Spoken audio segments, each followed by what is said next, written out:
जय माता दी। प्रिय साथियों, आप सभी लोग जानते हैं कि शारदीय नवरात्रि में इस पर बहुत बड़ा महासंयोग बना है और इस बार यह नवरात्रि पूरे 10 दिनों की है। तो इस बार शारदीय नवरात्रि की अष्टमी और नवमी तिथि कब रहेगी? हमको अपने व्रत का पारण कब करना है? कन्या पूजन कब करना है? और कन्या पूजन कैसे करना है? सारी अद्भुत जानकारी आपको इस वीडियो में मिलेगी। प्रिय साथियों, वैसे तो नवरात्रि के पूरे 9 या 10 दिन बहुत अलग होते हैं और अपने में विशेष होते हैं। पर नवरात्रि में जो अष्टमी और नवमी तिथि होती है उसका बहुत ही बड़ा विशेष महत्व माना जाता है, क्योंकि दुर्गा अष्टमी के दिन कई लोगों के घर में अष्टमी की पूजा होती है और कुछ लोगों के घर में दुर्गा नवमी के दिन नवमी की पूजा होती है। इसलिए लोगों के मन में यह प्रश्न है कि इस बार शारदीय नवरात्रि में अष्टमी नवमी किस दिन पड़ रही है और हमें इसका व्रत कब रखना है और कन्या पूजन कब करना है। देखिए महाराज, इस बार नवरात्रि में दुर्गा अष्टमी की तिथि 29 सितंबर को शाम 4:31 से शुरू होगी और तिथि का समापन 30 सितंबर को शाम 6:06 पर होगा।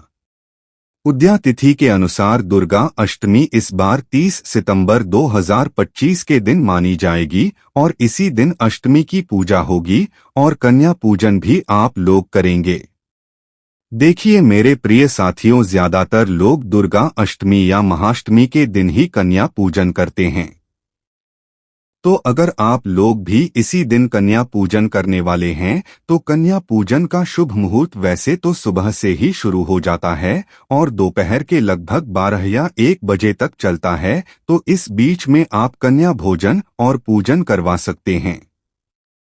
और अगर आप अष्टमी के व्रत में कन्या पूजन कर अपने व्रत को खोलते हैं तो वह सारे कार्य भी आप कर सकते हैं। तो अब हम बात करते हैं नवमी तिथि कब है और इसका व्रत कब रखा जाएगा और इस दिन कन्या पूजन कब करना है। तो देखिए मेरे प्रिय साथियों, नवरात्रि में नवमी तिथि की शुरुआत 30 सितंबर को शाम 6:07 से होगी और इसका समापन अगले दिन 1 अक्टूबर की रात 7:01 पर होगा। उदया तिथि के अनुसार नवमी तिथि 1 अक्टूबर 2025 के दिन ही मानी जाएगी और इसी दिन आप सुबह से लेकर दोपहर के 12 या 1 बजे के बीच में कन्या भोजन करवा सकते हैं। और महाराज, कन्या भोजन करवाने के लिए आप अष्टमी को या नवमी को कन्या भोजन करवा सकते हैं। पूजन करें तो आप इस दिन सुबह जल्दी उठ जाएं, स्नान कर ले और भगवानों को स्नान करा दे और पूजन कर ले और कन्याओं को भोजन कराने के लिए तैयारी शुरू कर दें। उसके बाद 9 कन्या और एक छोटे लड़के को एक बार बुलावा देकर आए। वापस आकर अपने पूजन की तैयारी में लग जाएं और कन्याओं को तोहफे में देने के लिए भी आप कोई वस्तु बाजार से जरूर लेकर आए जो कन्याओं को पसंद आए। जैसे ही आपकी तैयारी हो जाए, अब ऐसा भाव बनाएं कि आपके घर में माता रानी के 9 रूप आने वाले हैं और आप सभी कन्याओं को उनके घर जाकर अपने साथ में लेकर आए। उन्हें अपने घर पर लाकर उनके पैर धुलाएं, उनकी सेवा करें और उनका भोजन करने के लिए बैठा दें। उन्हें आराम से भोजन करने दें।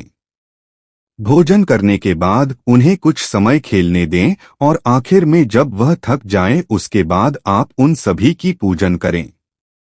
उनके पैरों में महावर लगाएं, उनको तिलक करें, उनको कुछ पैसे दें और जो भी तोहफा आप लेकर आए हैं वह सभी कन्याओं को दे दें।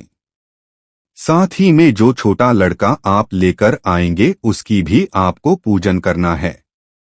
और अब आप सभी कन्याओं का पैर छूकर आशीर्वाद लें और अपने घर के सभी सदस्यों से भी बोले कि वह भी सभी कन्याओं से आशीर्वाद लें।